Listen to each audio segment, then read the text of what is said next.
सब्जियाँ और मांस मछलियाँ। क्या हम खाना खाते वक्त ऐसी कोई चीज़ याद करते हैं? हमें वह भोजन खाना चाहिए जिसमें चेतना और जीवन हो। जिन खाद्य पदार्थों में चेतना और साक्षी होता है, उन खाद्य पदार्थों में उस जीव जंतु का कर्मफल भी होता है। हम जो खाना खाते हैं वह सिर्फ पेट भरने की चीज नहीं है, वह ज्ञान है। मांस मछली हमारे अंदर केवल जटिल स्मृति और कर्मफल बढ़ाता है, लेकिन शाकाहारी बनने से कोमल स्मृति बनती है। मांस मछली खाते वक्त कभी हमने सोचा है क्या, हमारी तरह हर प्राणी को दर्द महसूस होता है? क्या हमें अपने साथी प्राणियों के प्रति दया और मानवता है? ब्रह्मांड के या भगवान के ही बच्चों को मार के खाने वालों को भगवान कभी आशीर्वाद देंगे क्या? क्या हम में से कोई इस सत्य को जानता है कि जब हम किसी जीव जंतु जिनको साक्षी है उन्हें मारकर खाते हैं तो हम उस जीव के कर्मफल भी अपने ऊपर लाते हैं? सड़ती हुई लाश खाने से हमें क्या लाभ मिलता है? क्या ऐसे शव को मुंह से खाना अच्छा होगा जिसे हाथों से छूना या नाक से सूंघना मुश्किल हो? अब अगला सवाल यह होगा कि क्या सब्जियों में भी कोई जीव नहीं है, तो क्या इन्हें खाया जा सकता है? मांस मछलियाँ जटिल स्मृति का निर्माण करता है। पहला, हमें वह भोजन खाना चाहिए जिसमें चेतना और जीवन हो। ऐसा खाना ही हमारे अंदर कोमल स्मृति बनाने में मदद करता है। साक्षी और चेतना वाले भोजन हमारे अंदर केवल जटिल स्मृति उत्पन्न करता है। यदि हमारे अंदर की स्मृति जटिल है तो मन जो कह रहा है उसे बुद्धि नहीं सुनेगा। एक गाड़ी को एक ही समय दो ड्राइवर चलाने से जो स्थिति होती है वही जटिल स्मृति वाले व्यक्ति के साथ होता है।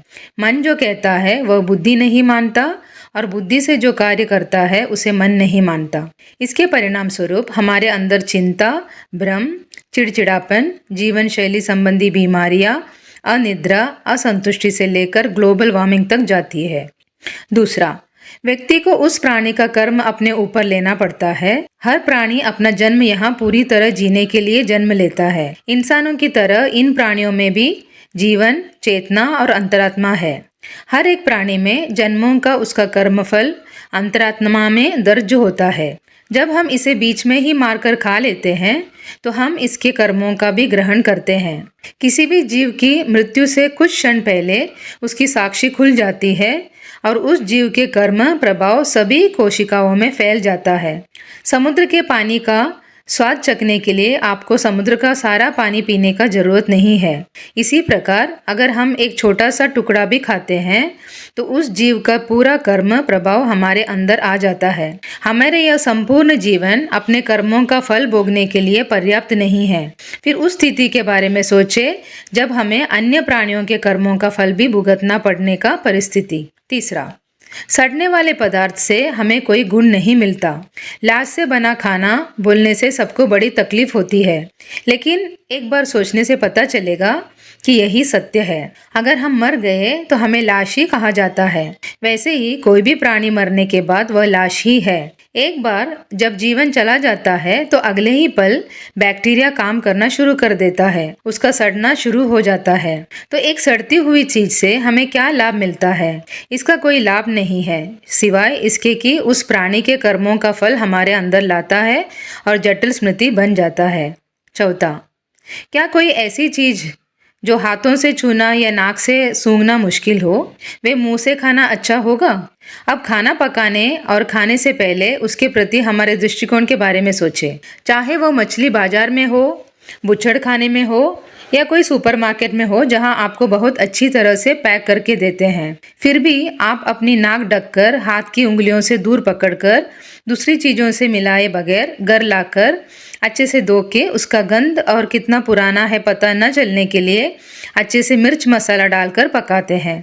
अंत में खाने के बाद अच्छे साबुन से हाथ भी धोते हैं।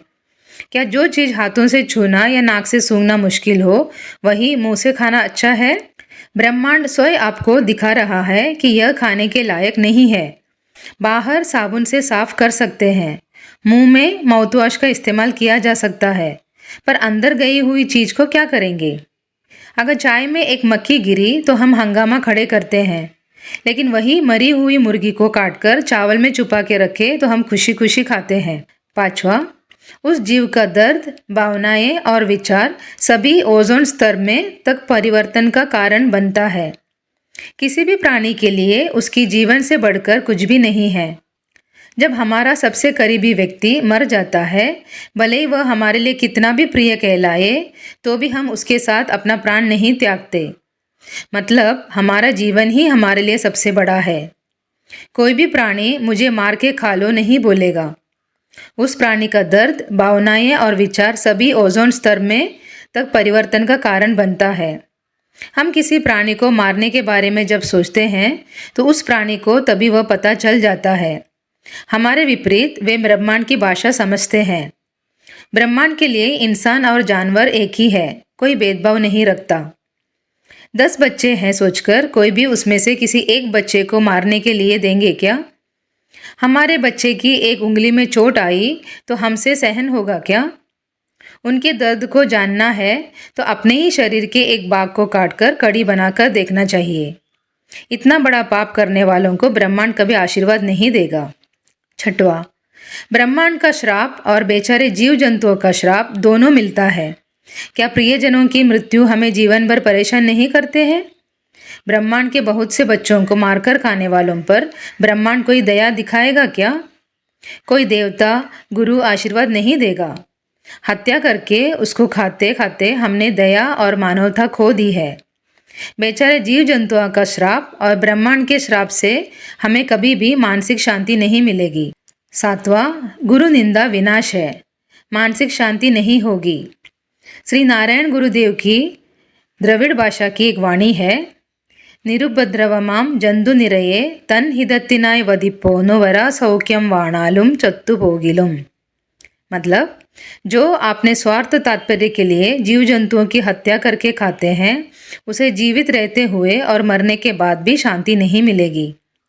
गुरु के इन शब्दों को भी कभी नहीं भूलना चाहिए। कुल्लुन्नवनिल्ले शरण्यदा मट्टेल्ला वग नन्मयु मार्निडिलुम, यानी मारने वाले में कभी पनाह नहीं होता, चाहे वह कितना भी भला आत्मा हो। ब्रह्मांड के रहस्य को जानने वाले गुरु हमें यह सब बता कर देते हैं क्योंकि हमारे अंदर अज्ञानता है।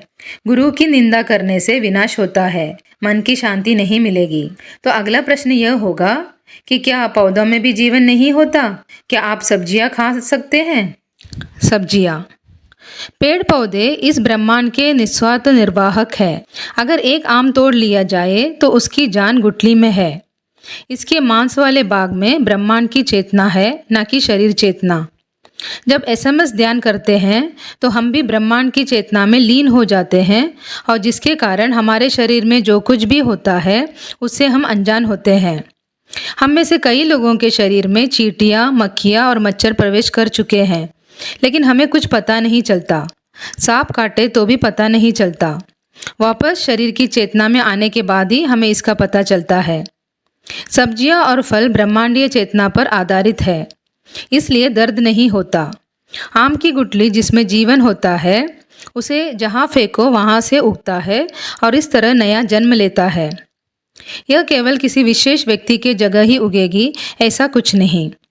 उसमें आने वाला आम कोई भी खाए, पक्षी, कीड़े या इंसान, पेड़ को फर्क नहीं, बल्कि पेड़ निस्वार्थ और संतुष्ट है। उतने ही निस्वार्थ भाव से वह यानी आम हमारे पास पहुंचता है और खाना बनकर हमारा हिस्सा बनता है। इनकी स्मृति कोमल होती है। वे लगातार ब्रह्मांड के साथ संवाद करते हैं, ब्रह्मांड से ज्ञान प्राप्त करते हैं और ब्रह्मांडीय धर्म का पालन करते हैं।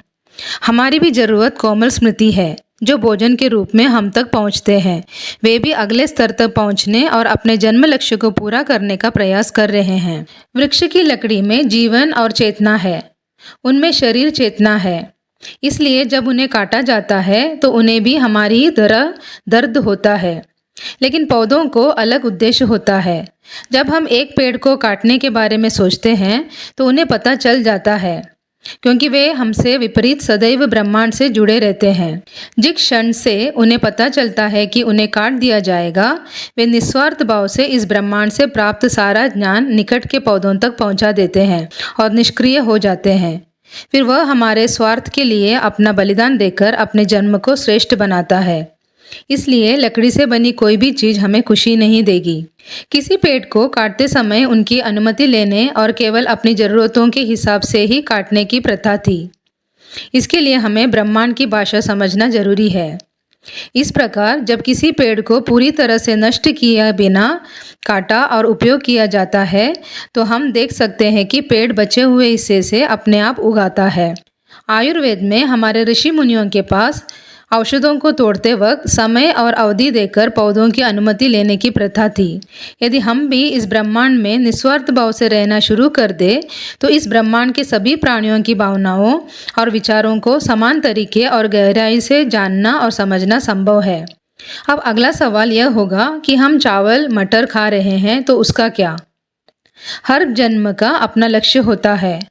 हम जो भोजन खाते हैं वह हमारे माध्यम से जीवन के अगले स्तर तक पहुंचता है। यदि यह सब ठीक से समझना है, तो हमें अपनी जटिल स्मृतियों से छुटकारा पाना होगा और ब्रह्मांड के धर्म का पालन करके जीना होगा। तब ब्रह्मांड हमारे सामने वही खाद्य पदार्थ लाएगा जो हमारे खाने लायक है। हमें जीने के लिए आज दिखने जैसी उतनी ज़्यादा चीज़ों की ज़रूरत नहीं है। यदि हम अपने सूक्ष्म शरीर को सक्रिय कर ले, तो हम सीधे ब्रह्मांड से ऊर्जा और प्रतिरक्षा प्राप्त करके जी सकते हैं।